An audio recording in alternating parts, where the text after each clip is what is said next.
con el tema salud. La tenemos aquí ya sentada a la doctora neumonóloga Salomé Pileu. ¿Cómo estás, Salomé? Hola, ¿cómo andas, Azul? Gracias por venir. Bueno, vamos a hablar un poquito de asma, sobre todo, de esta afección que yo digo afección, pero vos corregime No, cuando yo use el término incorrecto, por favor, que sos la profesional.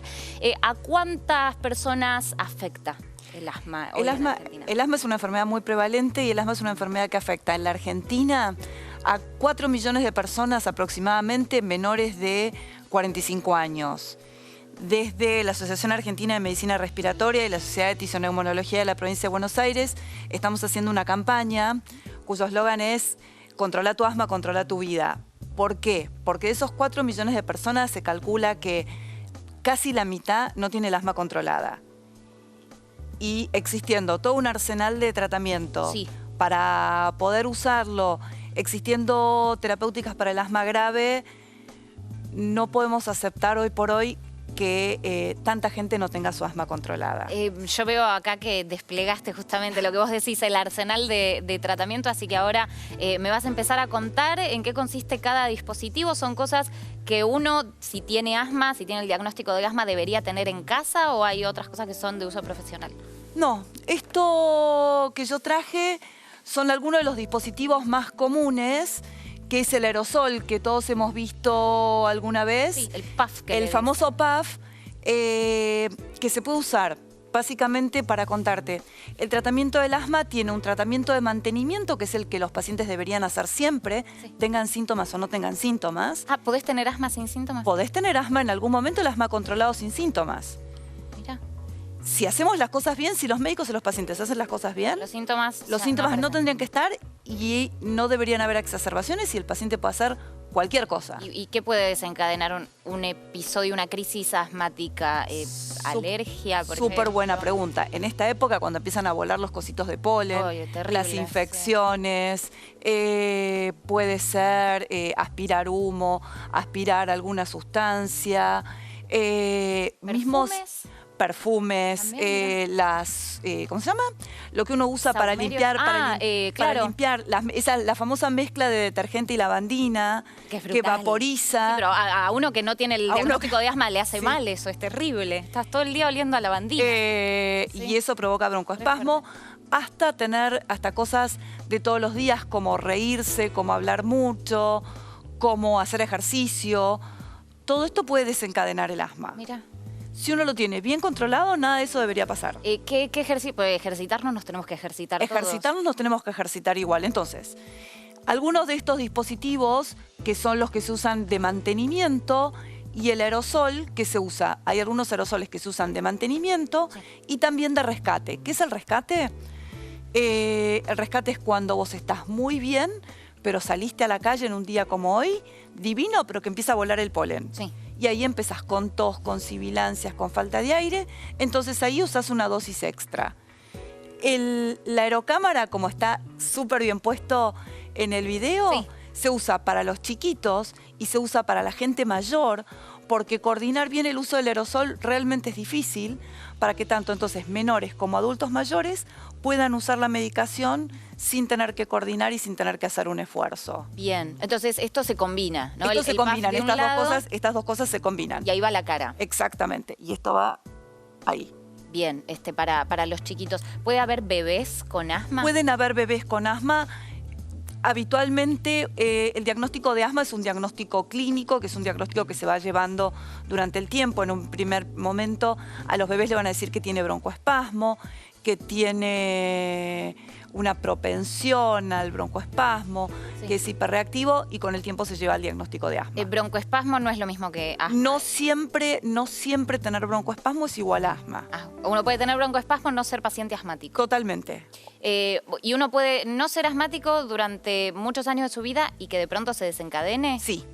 Existen personas que tienen asma desde la infancia y existen personas que desarrollan el asma en el transcurso de la vida. A veces relacionados a algún episodio, a veces no. El que es asmático desde chico muchas veces llega a una remisión. Nosotros llamamos remisión, porque no decimos que el asma se cura, que desaparece en la adolescencia. Ajá. ¿Una cuestión hormonal? Una cuestión hormonal que disminuye esa hipersensibilidad y esa inflamación de las vías aéreas, y a veces esa persona nunca más vuelve a tener síntomas de asma y a veces sí. ¿Se puede catalogar el asma en diferentes, como por ejemplo no sé si la diabetes se puede catalogar. Sí, la celiaquía sí, hay... la celiaquía sí. Algunos más severos, otros, pero seguro. no sé. Y la diabetes también. El asma sí. El asma puede ser un asma alérgico o puede ser un asma no alérgico. Sí. Y según el asma sea alérgico o no, va a responder a distintas cosas del arsenal. La idea mía de traer esto acá era para mostrarles los dispositivos, que los dispositivos sí. Son difíciles de usar muchas veces y no hay que tener vergüenza de ir y decirle al médico, no sé si lo estoy haciendo bien. Nosotros como médicos deberíamos chequear en cada consulta que el paciente lo haga bien, porque no es fácil, realmente no es fácil. Esto es una práctica Es un entrenamiento, sí. Y como muchas veces uno se entrena y después medio que se relaja con las técnicas, uno tendría que irlo chequeando todo el tiempo. Y si un dispositivo no te sirve el otro. ¿Esto qué es, por ejemplo? Esto es un polvo seco que se usa bajando la tapita, poniéndolo en la boca y aspirando. Solamente esto hay que hacer. Sí. ¿Y reemplaza el PAF? ¿O es reemplaza el PAF de mantenimiento. Ese es de mantenimiento. Este es de mantenimiento. O sea, el PAF es, me dio una crisis, necesito algo ya. El PAF puede ser de mantenimiento o de rescate. Son dos PAF distintos. Pues son dos medicamentos distintos. En este formato vienen muchos medicamentos distintos. Okay. Vienen muchos medicamentos distintos. Después hay varios que vienen en cápsulas, que se pone una cápsula acá, se la rompe y se aspira. Ajá. Que se gira y hay que aspirar. Y básicamente lo mismo. Se abre, se baja y se aspira. Y después, ¿qué me faltó? Me faltó que hay poquitos porque habían más dispositivos. Sí. Se gira y sale un vaporcito que hay que aspirarlo. Siempre por boca, nunca siempre por boca. Siempre por boca. Ok. Lo que tienen de bueno todos estos fármacos, que todos los que son de mantenimiento tienen corticoides, porque dijimos que el asma es una enfermedad inflamatoria, ¿sí? Y el tratamiento de esa enfermedad inflamatoria son los corticoides. Pero los corticoides se aspiran. Como se aspiran, son de uso local y tienen poco y nada de efecto a nivel sistémico. Okay. Y eso es re importante, porque la gente le tiene miedo a los corticoides. Claro, y sobre todo prolongado en el tiempo. Exacto. Si yo te digo, vos vas a tener que usar uno de estos toda tu vida, vos me decís, no, yo lo dejo, porque el corticoide me va a hacer mal. Claro. Pero el corticoide a nivel pulmonar si lo usamos bien, no tiene ningún efecto a nivel sistémico. Es importantísimo. No, y salva vidas. Y salva vidas. Bueno, nadie se debería morir por asma. Yo traje todo esto y estaba viendo la mesa y digo, me faltan. Hay medicamentos para el asma grave, hoy por hoy hay medicamentos biológicos, que son como unas lapiceritas, que se colocan en forma subcutánea y que sirven para los pacientes con asma grave, con asma de difícil control. Nadie se debería morir por asma en 2025. Te pregunto porque justo entramos ahora en la época de la primavera, hoy tenemos un día súper primaveral, 22 grados, empieza a volar el polen, empieza a volar esa pelusa amarilla horrible que tenemos en Buenos Aires, se meten en los ojos, en la nariz, en la boca, que a los no alérgicos nos molesta muchísimo, a las personas alérgicas.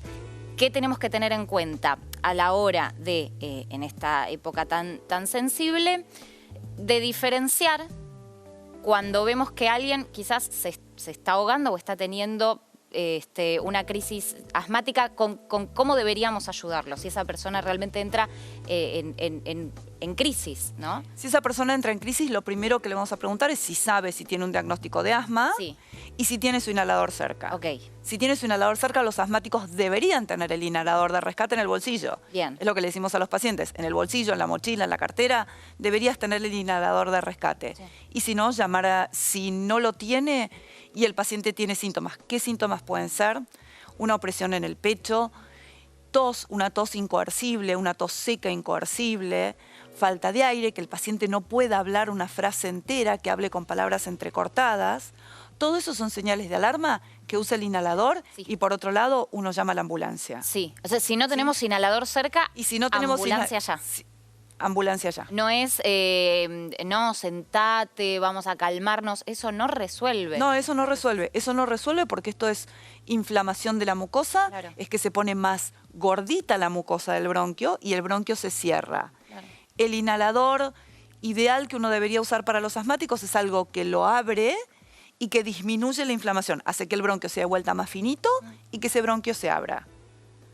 El diagnóstico de asma fue creciendo, se mantuvo más o menos por cada 1000 habitantes. El diagnóstico de asma en los últimos años en todos los países industrializados viene aumentando lentamente. Ok. ¿Contaminación o no? Con la contaminación. A ver, uno lo que asume es cuanto más industrializado es el país, cuanto más industrias y producción y fábricas tienen, más aumenta la contaminación. Claro. Ni hablar de los países o las ciudades que están encajonadas, tipo México, un Santiago de Chile, las tasas de asma son altísimas. ¿Se recomienda como médico, por ejemplo, si las crisis son muy recurrentes, tomarse unos días, unas semanas de licencia en un lugar, por ejemplo, sin smog o no contaminado, o no? No hace nada. Habitual, no. Más que relajar y pasarla bien. A ver, a todos nos viene bien, a todos nos viene bien. A todos nos viene bien unos días en un lugar Pero no es lindo, una terapia. Pero no es una terapia. No, dentro de en las situaciones graves, en las crisis importantes, ahí sí el tratamiento es distinto. Ahí sí se dan corticoides por vía sistémica, se aumenta la medicación, se cambia el orden de los aerosoles, de todo lo que usa el paciente en forma inhalada, se aumenta la frecuencia, se rotan, depende de cada paciente. ¿Es más común en mujeres que en hombres que en mujeres? 50-50. 50-50. No hay demasiada diferencia. Y por edad, más o menos, ¿cuándo es el primer diagnóstico de asma? Hay una gran incidencia de asma en la infancia. Hay una importante, los números realmente no los tengo en la cabeza ahora, pero esos números importantes que hay en la infancia disminuyen, como yo te decía, claro, en la adolescencia y después vuelve en la segunda edad, que me encantó a mí también, vuelve a remontar el pico de incidencia de asma. Bueno, muy bien. Entonces a estar más atentos que nunca, ¿no? Más atentos que nunca y a saber que el asma no tiene que controlar tu vida. Sí. Y si pueden poner, nuestra página es Asma en Argentina. Asma en Argentina, lo ponemos en el graph, Asma en Argentina. .org.ar. Donde hay mucha información, donde hay videos sobre las técnicas de los inhaladores, como tips para controlar tu asma y para que tu asma no te controle, para que controles tu asma y controles tu vida. Importantísimo eso. Bueno, Salomé Pileu, muchísimas gracias. Muchas gracias por esta visita. Mil gracias por la invitación. Súper clara la doctora y bueno, puertas abiertas siempre que quieras venir. 1 de la tarde, 25 minutos, casi 24 grados la temperatura. Vamos un rato.